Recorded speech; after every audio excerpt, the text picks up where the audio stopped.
सुप्रभात प्रिय विद्यार्थियों, आज हम अपनी कक्षा में रक्त और हमारा शरीर पाठ को आगे पढ़ेंगे। पिछली कक्षा में हमने पढ़ा था कि अनिल की बहन दिव्या हमेशा थकान महसूस करती है, उसे भूख कम लगती है और उसका मन भी किसी काम में नहीं लगता। डॉक्टर को दिखाने पर पता चलता है कि दिव्या के शरीर में खून की कमी है, तो वे उसका ब्लड टेस्ट यानी खून की जाँच करवाने का निर्देश देते हैं।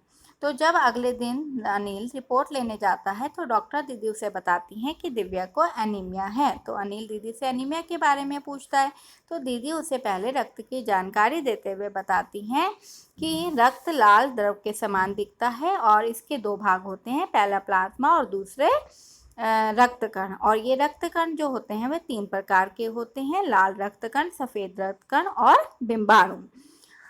तब दीदी जो है अनिल को सूक्ष्मदर्शी के नीचे एक स्लाइड भी दिखाती हैं जिसमें लाल रक्त कण साफ नजर आ रहे थे। तो स्लाइड देखकर अनिल को बहुत हैरानी होती है कि रक्त की एक बूंद में इतने सारे लाल रक्त कण। ये देखते ही अनिल बहुत आनंदित हो उठता है और उसे ये रक्त कण किसकी तरह लगते हैं बच्चों? बालूशाही की तरह।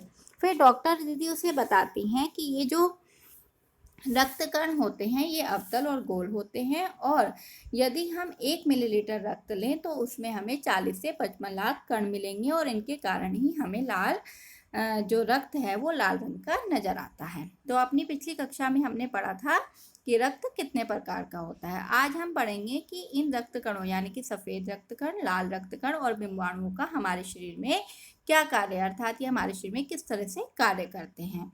अब दीदी जो है वो अनिल को लाल रक्त कणों के कार्य के बारे में बताते हुए कहती है कि सांस लेने पर साफ हवा से जो ऑक्सीजन तुम प्राप्त करते हो उसे शरीर के हर हिस्से में पहुंचाने का काम किसका होता है? इन लाल रक्त कणों का होता है और इनका जीवन काल लगभग 4 महीने का होता है और 4 महीने के बाद क्या होता है बच्चों? ये नष्ट हो जाते हैं। तो अनिल को जिज्ञासा होती है, अर्थात जानने की इच्छा होती है कि एक समय आने पर ये सभी समाप्त हो जाते होंगे, अर्थात जब इनका जीवन काल 4 महीने का होता है तो 4 महीने के बाद ये नष्ट हो जाते होंगे।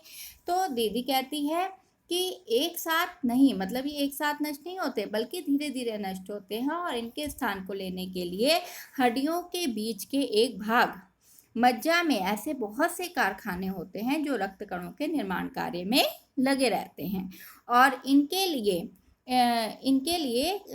इन कारखानों को प्रोटीन, लोहा तत्व और विटामिन रूपी कच्चे माल की ज़रूरत होती है। और ये कच्चा माल हमारे शरीर को कहाँ से मिलता है? पौष्टिक आहार से। तो बच्चों हमें क्या करना चाहिए? हमेशा पौष्टिक आहार अर्थात हरी सब्जियां, फल, दूध, अंडा ये सब तत्व जो है उपयुक्त मात्रा में लेनी चाहिए। अब दीदी उसे बताते हैं कि यदि कोई व्यक्ति उचित आहार ग्रहण नहीं करता तो रक्त कण बन नहीं पाते और रक्त में इनकी कमी हो जाती है और इसीलिए क्या हो जाता है? एनीमिया हो जाता है। तो संतुलित आहार लेने मात्र से ही हम किससे बच सकते हैं? एनीमिया से बचे रह सकते हैं। तो अनिल ने सवाल किया कि इसी कमी को एनीमिया कहते हैं? हाँ, ये कहना काफ़ी हद तक सही होगा, दीदी ने कहा। यूँ तो एनीमिया बहुत से कारणों से होता है लेकिन हमारे देश में जो इसका सबसे बड़ा कारण है बच्चों वो है पौष्टिक आहार की कमी। अब दीदी ने बताया कि इसका सबसे बड़ा कारण तो पौष्टिक आहार की कमी है, पर इसका एक और बड़ा कारण भी है पेट में कीड़ों का हो जाना। अब पेट में कीड़े किस तरह से प्रवेश करते हैं? तो ये कीड़े प्राय दूषित जल और खाद्य पदार्थों द्वारा हमारे शरीर में प्रवेश करते हैं। अतः इसलिए हमें इनसे बचने के लिए क्या आवश्यक है कि हम पूरी सफाई से बनाए गए खाद्य पदार्थ ही ग्रहण करें और भोजन करने से पहले अच्छी तरह से हाथ धोएं और साफ पानी ही पिएं।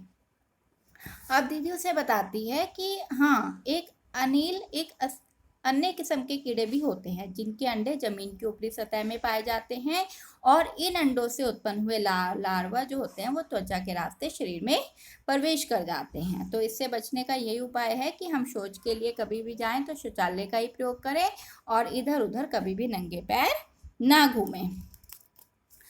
अब दीदी उसे बताती है कि जो अभी कि हमारे शरीर में जो सफ़ेद रक्त कण होते हैं उनका क्या कार्य होता है। तो वह उन्हें बताती है कि रक्त में सफ़ेद कण और बिंबाणु प्लेटलेट कण भी होते हैं और शरीर में उनका क्या काम होता है कि दीदी कहती है कि सफ़ेद कण वास्तव में हमारे शरीर के क्या होते हैं, वीर सिपाही होते हैं। और जब रोगाणु जो है हमारे शरीर पर धावा बोलने की कोशिश करते हैं, अर्थात जब रोग हमारे शरीर पर आक्रमण करते हैं, तो जो सफ़ेद कण होते हैं वह उनसे डटकर मुकाबला करते हैं और जहाँ तक संभव हो जाता है वह रोगाणुओं को भीतर नहीं आने देते। अब ये तो था बच्चों सफ़ेद कणों का काम। अब है बिंबाणुओं का काम। तो बिंबाणुओं का काम क्या होता है, चोट लगने पर रक्त जमाव क्रिया में मदद करना। रक्त के तरल भाग प्लाज्मा में एक विशेष किस्म की प्रोटीन होती है जो रक्त वाहिका की कटी फटी दीवार में मकड़ी के जाले के समान क्या कर देती है, एक जाला भून देती है। तो जिससे जो होता है वो बिंबाणु इस जाले से चिपक जाते हैं और इस तरह दीवार में आई दरार भर जाती है और जिससे हमारा जो रक्त है वो बाहर निकलना बंद हो जाता है। तो अनिल बोलता है दीदी लेकिन घाव गहरा हो तब तो खून बहता ही चलता है, यानी कि अगर हमें बहुत ज़्यादा चोट लगी है तो हमारा खून जो है वो बहता ही रहता है। तो ऐसे समय में क्या करना चाहिए, तो ऐसे समय में उस व्यक्ति को क्या करना चाहिए, जल्दी से डॉक्टर के पास ले जाना चाहिए। अब दीदी कहती हैं कि इस समय डॉक्टर के पास पहुंचने तक के समय में, मतलब जब तक हम डॉक्टर के पास पहुंचे उससे पहले हमें चोट के स्थान पर कसकर एक साफ कपड़ा बांध देना चाहिए। दबाव पड़ने से रक्त का बहना थोड़ा सा कम हो जाता है जो कि उस व्यक्ति के लिए क्या होगा, लाभप्रद सिद्ध हो सकता है। अर्थात जब उसका खून नहीं बहेगा तो उसके शरीर में खून की कमी नहीं होगी। अब अनिल पूछता है लेकिन बहुत अधिक रक्त बह जाए तो उसने कहा कि बहुत अधिक रक्त बह जाए तो उसे रक्त चढ़ाने की भी जरूरत पड़ सकती है। तो दीदी ने समझाते हुए कहा, अनिल ने कहा कि ऐसे समय में किसी भी व्यक्ति का खून काम आ सकता है। दीदी बोली, अनिल हर किसी का रक्त एक जैसा नहीं होता, यानी कि हर किसी का ब्लड ग्रुप जो होता है वो सेम नहीं होता है।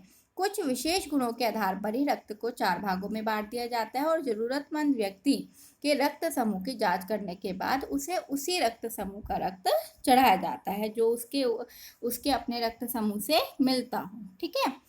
अब लेकिन जरूरत के समय यदि उस रक्त समूह का कोई व्यक्ति मिले ही नहीं तब क्या करना चाहिए, तो ऐसी आपात स्थिति के लिए क्या बनाए जाते हैं बच्चों, ब्लड बैंक। तो अब दीदी जो है वो अनिल को ब्लड बैंक के बारे में बताती है कि ऐसी आपात स्थिति के लिए ब्लड बैंक बनाए जाते हैं और प्राय हर बड़े अस्पताल में इस तरह के बैंक होते हैं जहाँ सभी प्रकार के रक्त समूह को तैयार किया जाता है। किंतु इन ब्लड बैंकों में रक्त का भंडार सुरक्षित रहे इसके लिए आवश्यक है कि हमें समय समय पर क्या करना चाहिए, रक्तदान करते रहना चाहिए। तो अनिल पूछता है क्या मैं भी रक्तदान कर सकता हूँ, तो दीदी कहती है नहीं, अभी तुम छोटे हो, 18 वर्ष से अधिक उम्र के स्वस्थ व्यक्ति ही रक्तदान कर सकते हैं। ठीक है। और एक समय में उनसे केवल 300 मिलीलीटर रक्त ही लिया जाता है। इनमें से यदि कुछ मिलीलीटर मतलब लिया जा सकता है और वैसे तो शरीर में लगभग 5 लीटर खून होता है और इसमें से यदि कुछ मिलीलीटर रक्त किसी जरूरतमंद व्यक्ति के लिए अगर दान भी कर दिया जाता है तो शरीर में किसी प्रकार की भी कोई कमजोरी नहीं होती। तो यह सुनकर नील बहुत खुश हो जाता है और बड़ा होने पर नियमित रक्तदान करने की शपथ लेता है। तो उसकी इस बात पर डॉक्टर दीदी उसे शाबाशी देती है और यहीं पर जो है बच्चों ये पाठ समाप्त हो जाता है। आशा करती हूँ आपको ये पाठ अच्छे से समझ में आया होगा। धन्यवाद।